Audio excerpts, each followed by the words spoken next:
Good morning বন্ধুরা, শুভ সকাল। অনেকদিন পর কিন্তু সকালবেলা একটা ব্লগ শুরু করলাম, অনেকদিন পর কিন্তু শেয়ার করতেই পারছি না। এখন নানা রকম ব্যস্ততার কারণে একটু অন্য অসুবিধাও আছে, ওই জন্য আমি সকাল থেকে কোনো ব্লগ তোমাদের সঙ্গে শেয়ার করতে পারছি না। তো চলো, আজকে হচ্ছে কী বার? আজকে হচ্ছে মঙ্গলবার। তো মঙ্গলবার যেহেতু সকালবেলা আমি তো রান্না জানোই, যারা আমার পুরনো সাবস্ক্রাইবার তারা তো সব জানো, আমার সকালবেলা রান্না স্টার্ট করে দিই, বসিয়ে দিই সকালবেলা। মানে মনমাট কথা, চান করার আগে আমি রান্নাটা সেরে নিই। তারপরে সব কিছু করে টোরে তারপরে আমি চান করে আর এসে চান করে এসে কিচেন করি না, রান্না বান্নার কাজ। তো চলো, যে মঙ্গলবার নিরামিষ, তো কী রান্না করছি তোমাদের সাথে সেটাই শেয়ার করি। কী রান্না করছি চলো দেখা করি। এখানে ফুলকপি ভাজছি। ফুলকপিটা কিন্তু সেদ্ধ করা, নুন হলুদ দিয়ে, বুঝলে? ফুলকপিটা ভেজে নিচ্ছি ভালো করে। এর মধ্যে আলুটাও দিয়ে দেবো। আলুটাও কিন্তু সেদ্ধ করা আছে, দেখো আলুও সেদ্ধ করা আছে। আলুটাকে ভেজে নেবো এর মধ্যে।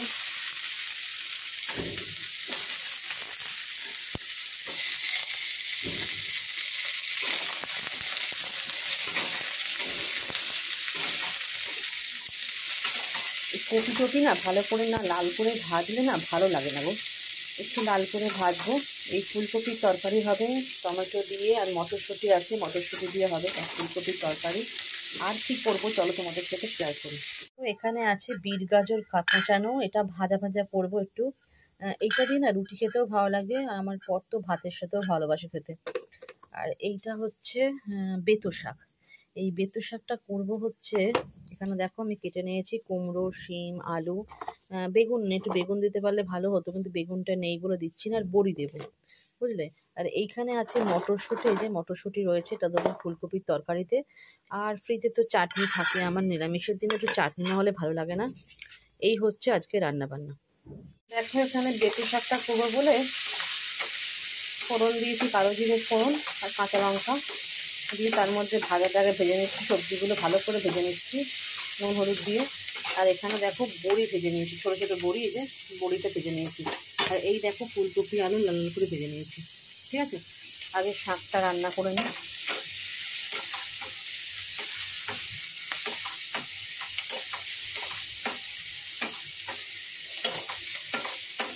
বেতো শাক কিন্তু ছাড়াতে একটু সত্যি কষ্ট হয়, কিন্তু খেতে খুব ভালো লাগে বেতো শাক।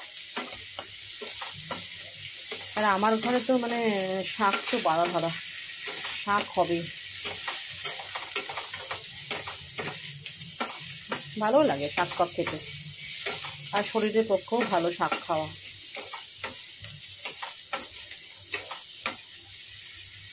তা ভাজা ভাজা হোক। আমার কিন্তু চা ফা সব খাওয়া গেছে। দেখো মেশিনে কিন্তু ঢাকা সরিয়ে দিয়েছি, মেশিনে দিয়ে ভেজাবো। মানে লাস্ট শীতের জিনিস তোলা হবে। শীতের জিনিস আমার সবই তোলার মোটামুটি হয়ে গেছে।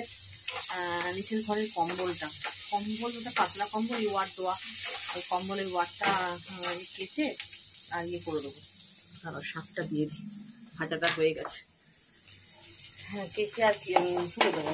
কম্বলটা একটু রোদ খাওয়াবো, তুলে দেবো। না আর লাগে না, একটা পাতলা কম্বল রাখলাম, এই পাতলা কম্বলটা দিয়েই চলে যাবে। আর গরমকালেও পাতলা কম্বলটাই থাকবে, কারণ আমার বরের একটু বেশি ঠান্ডা লাগে।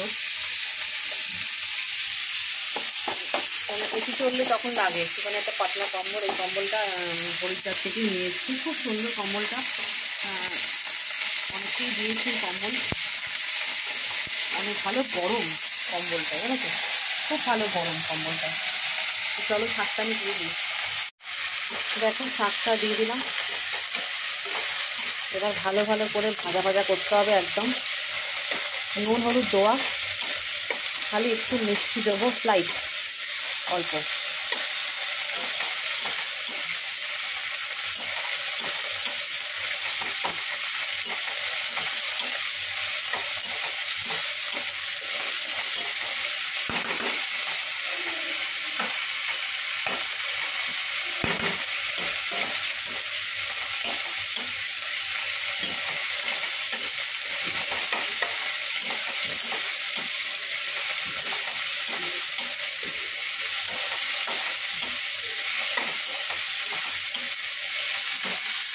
দেখো এখানে ফুলকপির তরকারি করবো বলে মশলাটা কষাতে বসিয়ে দিয়েছি।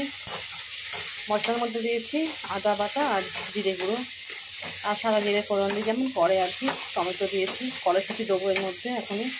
আর এই যে ফুলকপি আলু ভাজা, এই যে। আর এই দেখো শাকের ফাইনাল লুকটা, এই যে শাকটা, ঠিক আছে। আর পাশের গ্যাসে আমি ভাতের জল বসিয়ে দিলাম।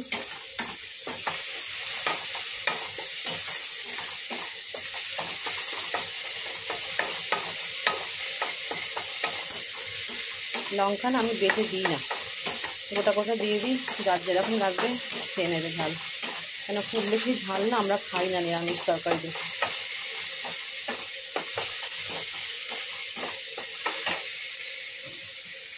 দেখো এখানে কড়াইশুঁটিটা দিয়ে দিয়েছি আমি। আর এর মধ্যে দেবো এবার হচ্ছে ফুলকপিটা ভাজাটা। মশলাটাকে ভালো করে কষাবো।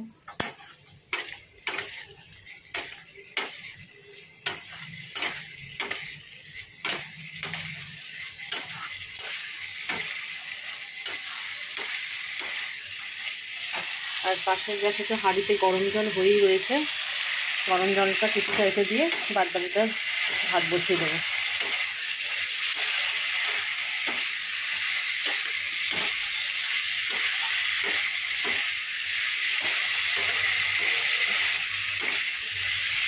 আসলে ফুলকপিটা না ছোটো ফুলকপি এনেছিল, একটাই ফুলকপি। আমি বলেছিলাম ফুলকপি এনো না, আর ভাল লাগে না ফুলকপি। বলছিলাম পনির মেশাবো এর সঙ্গে, থাক দরকার নেই।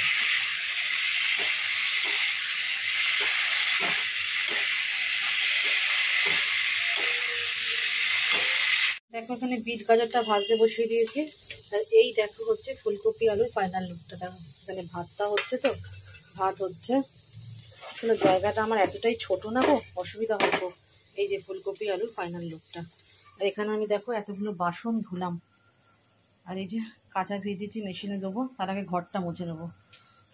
মুখে একটু প্যাক মেখে নিয়েছি, এখন আর আসছি না, চান টান করে ফ্রেশ হয়ে তোমাদের সামনে আসছি, ঠিক আছে।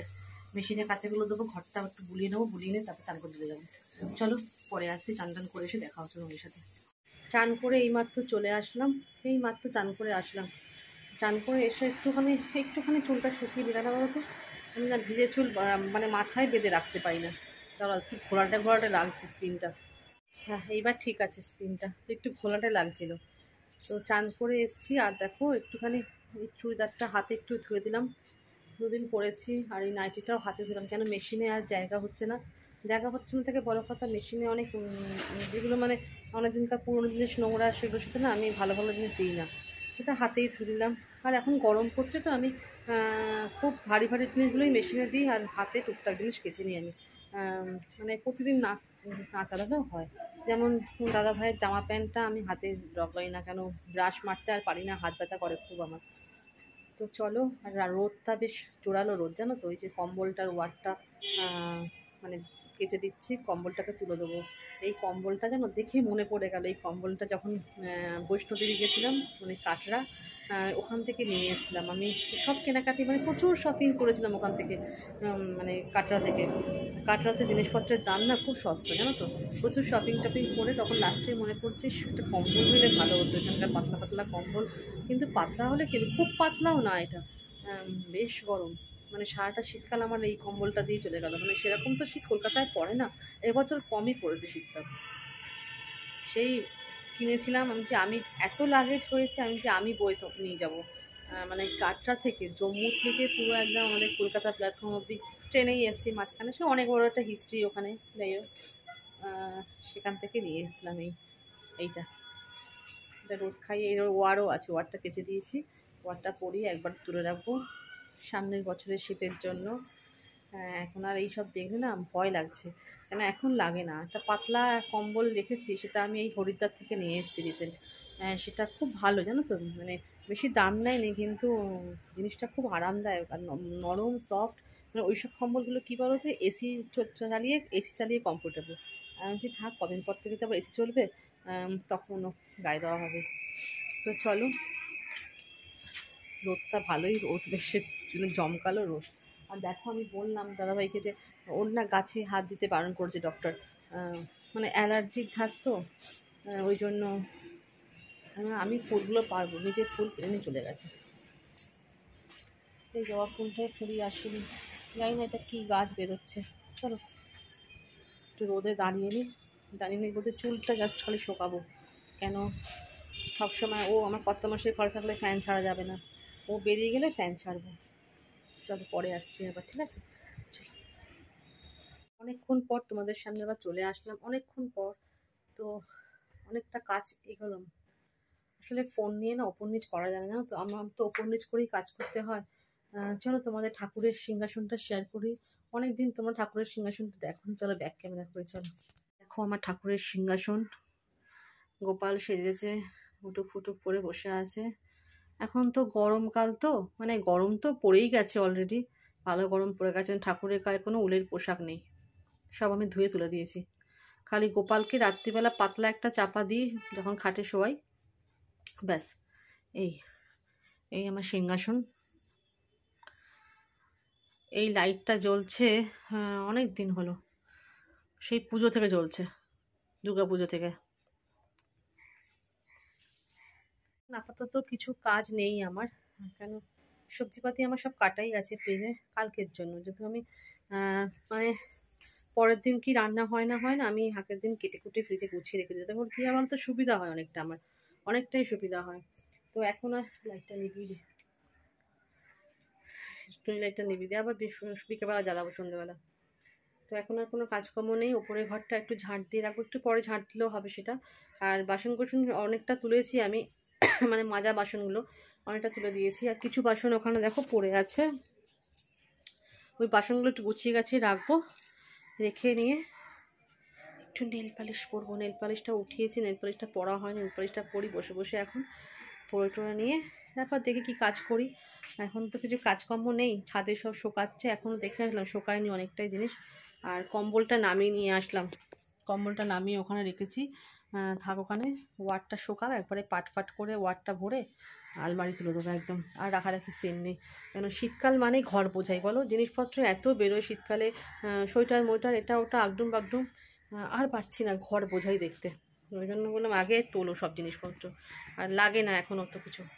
তো চলো আমি আর ভিডিওটা একটু বড় করছি না, ভিডিওটাকে এই অবধি রাখছি, ছোটো ছোটো ভিডিও করেই ছাড়ছি। আর দেখুন ওয়াশিং মেশিন আমি না কেচে কুচে আবার চাপা দিয়ে রাখি, কেন বলছি চাপা দিয়ে রাখি, যেহেতু আমার বাইরের পজিশনে জানোই তো আমার বাইরে রয়েছে, আর আমার বাথরুমের সামনে না কোনো জায়গা নেই, বাথরুমের সামনে কোনো জায়গা নেই যে আমি বাথরুমের সামনে আমার মেশিনটাকে রাখবো। ওই জন্য বাধ্য হয়ে আমাকে বারান্দায় রাখতে হয়েছে। বারান্দায় আমার লাইন ফাইন করে নিয়েছিলাম, ট্যাঙ্কি থেকে লাইন এখানে ঢুকে গেছে, ডাইরেক্ট কলের জল না, ডাইরেক্ট কলের জলে মেশিন আমার মনে হয় না কাঁচা যায় বলে, আর এটা মানে এরকম বাড়িতে হয় না সেটা। তো চলো আজকের মতন ভিডিওটা এখানেই রাখছি, দেখা হচ্ছে তো নেক্সট ভিডিওতে তোমরা দেখতে পাবে। চলো কেমন লাগছে না লাগছে ভিডিওটা প্লিজ কমেন্ট করে জানিও। এই অবধি রাখছি, টাটা বাই বাই, দেখা হচ্ছে আবার নেক্সট ভিডিও, ঠিক আছে? তোমরা সবাই ভালো থেকো, সুস্থ থেকো, ঠিক আছে? আর আমার ভিডিও দেখতে থাকো, আর কমেন্ট সেকশানে কমেন্ট করতে থাকো, ঠিক আছে? চলো টাটা।